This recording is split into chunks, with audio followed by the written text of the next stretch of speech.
Good morning, students. Today we are going to start new chapter, that is language of chemistry, which is your topic for second semester. So there will be two chapters which are coming for second semester and we have to cover those topics. The first one is language of chemistry and the second one is metals and non-metals. So today we are going to start language of chemistry. So let's begin. In this chapter, before starting this chapter, we need to understand some of the terms. All the written things which is written here, like matter, symbols, formulas and chemical equation, these two we will see here. But first of all, let's have a look on these terms, like atoms. We have studied these terms in the first chapter also. What are atoms? All matter is composed of atoms. Atoms are often called the building blocks of matter. And we have studied that it is the smallest unit of matter and which shows all the properties of matter. Right. So now atoms, what is matter? It is building blocks of matter, right? So matter is what? Anything that occupies space and have some mass, like anything like bed, chair, table. These all occupy space and have some mass. So these are matter, and matter is composed of atoms. Okay, and it is the smallest unit of matter.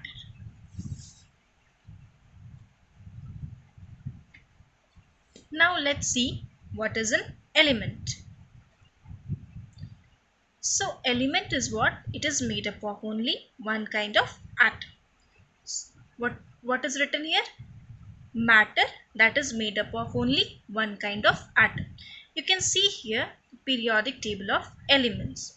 All the elements you can see, there are 114 elements, and all the elements like hydrogen, lithium, beryllium, boron, all these metals are made up of only, sorry, not metals, all these elements are made up of only one kind of atoms.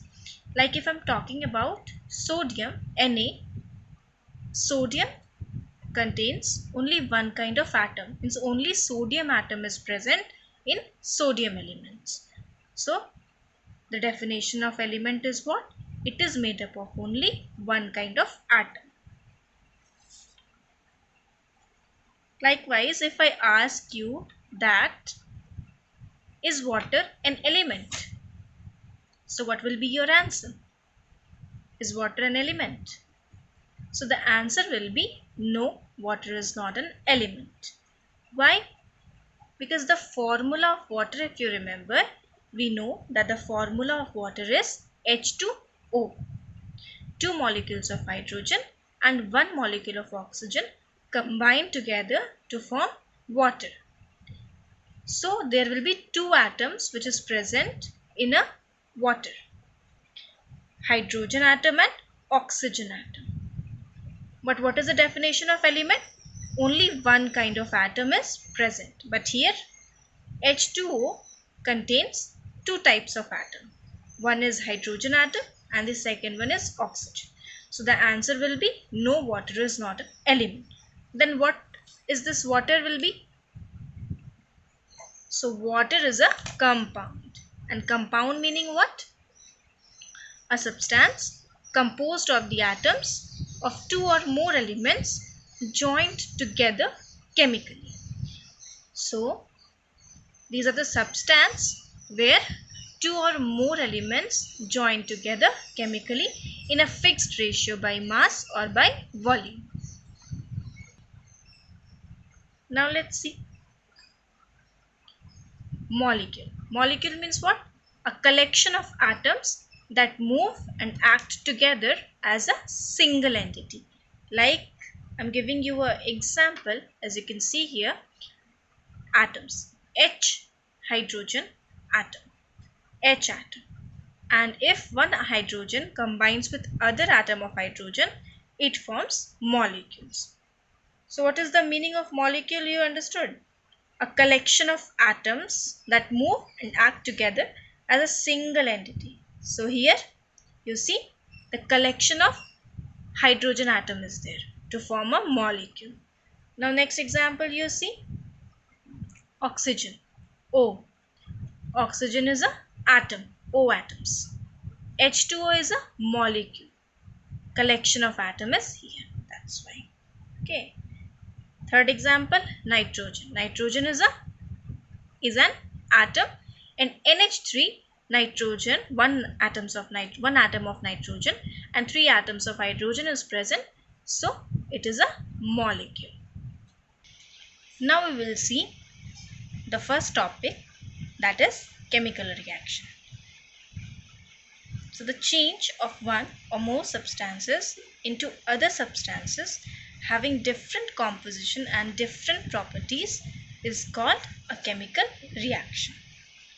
It takes place when reactants come in contact, means when if you have two or more reactants which come together, which comes in contact with one another and transfer of energy takes place, then chemical reaction occurs. Now what are reactants and products? We'll come to know about these terms. First of all, let's see what is a chemical reaction. So basically it is a process where physical and chemical properties of the original substances change as new substance with different physical and chemical properties are formed. Two kinds of substances are there. The substances present before the change, the substances formed by the change. So the substances which are present before the change is called reactant, and the substances formed by the change is called product. You see reactants and products. So reactants means what? Which are present at the beginning of the reaction. Means what? The substances which take part in a chemical reactions, and these are written in the left hand side of the reaction. As you can see, CH4 plus 2O2 is your reactant. And what are products? So these are the substances formed by the chemical reaction. So the substance formed in a chemical reaction are called products. Like CO2 and H2O are formed by the substances CH4 and O2. Those the substances which are written in left hand side are the reactant, and the substances which are written in the right hand side are products. So in any chemical reaction, with time what happen? The amount of reactant, means the amount of reactant side will decrease, whereas what will happen? That the amount of products increases. Means here these two substances, reactant substances decreases, these amounts decreases, and the products increases with time until the reaction is over. It's very obvious that whatever reactants are comes in contact, these will react and produce or form some substances. So initially which the substances which we will take, like methane and oxygen, these will react and these amounts decreases, whereas carbon dioxide and water, these are the products which formed by this reaction. So this products increases with time until the reaction is over. Now you see that the reactants and products, here methane, that is CH4, and O2 are reactants, and water and carbon dioxide are products.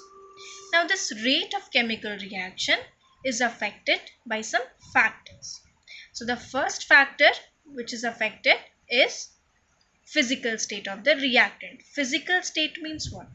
Like the substances are present in which state?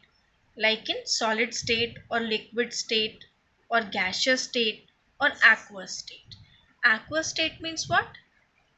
Suppose if we add water into it, then that substances is aqueous. Okay, like physical state. Methane is a gas. So we will write at the bottom, you can see in your book that it's written. Like potassium chlorate, you see S is written. That means it is solid. Okay, anyway, here methane is a gas. So we write in under bracket G. Okay. Oxygen is also gas.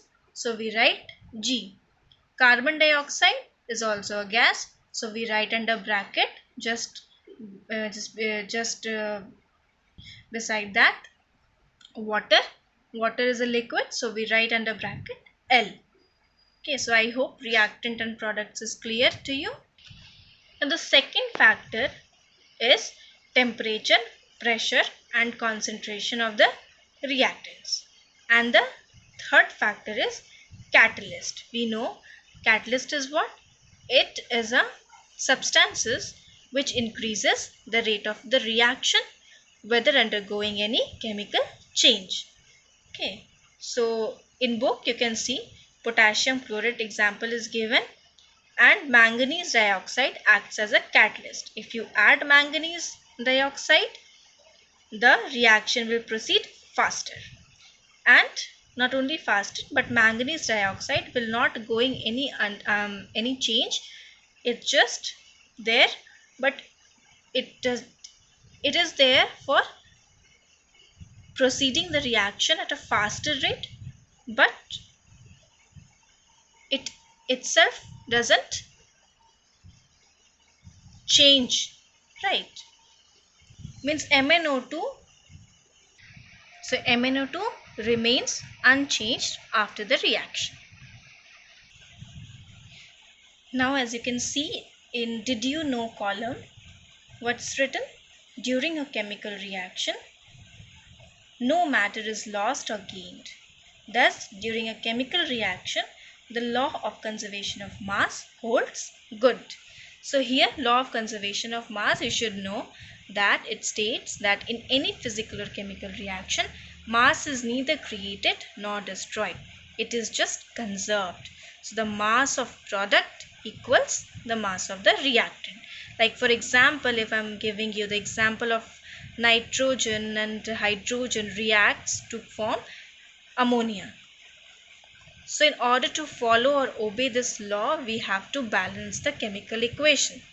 Then you should know here that N2, 2 atoms of nitrogen is present in the reactant side. So in the product side, 2 nitrogen should be there. So that is why we put 2 in here. We put 2. So 2 nitrogen is present. Then 3 2s are 6 hydrogen is present. So here also 2 3s are 6 hydrogen is present. So the thing which we will write over here in front of ammonia, this 2 is a multiple from both the atoms, nitrogen also and hydrogen also. So nitrogen, how many atoms of nitrogen is present in the product side? 2 into 1. 2 ones are 2. And how many atoms of hydrogen is present? 2 into 3, 6. So this is all about law of conservation of mass. So that is why to obey this law, we have to balance a chemical equation. Now in the second page, the 3 metabolic reaction is given. Metabolic reaction means what? The reaction which occurs in our body, and all these reactions are carried out by some specific enzymes. Means like digestion of starch, indigestion of starch. Which enzyme works? Amylase. Indigestion of fats, lipase. And indigestion of proteins, pepsin, trypsin and peptidases works. Okay. So each enzyme can catalyze only a particular reaction. That means what? In case of digestion of fats, only lipase will work, not amylase enzyme will work. Okay. Thus, enzymes are highly specific in their action. So, in case of digestion of starch, only amylase enzyme help to digest this starch.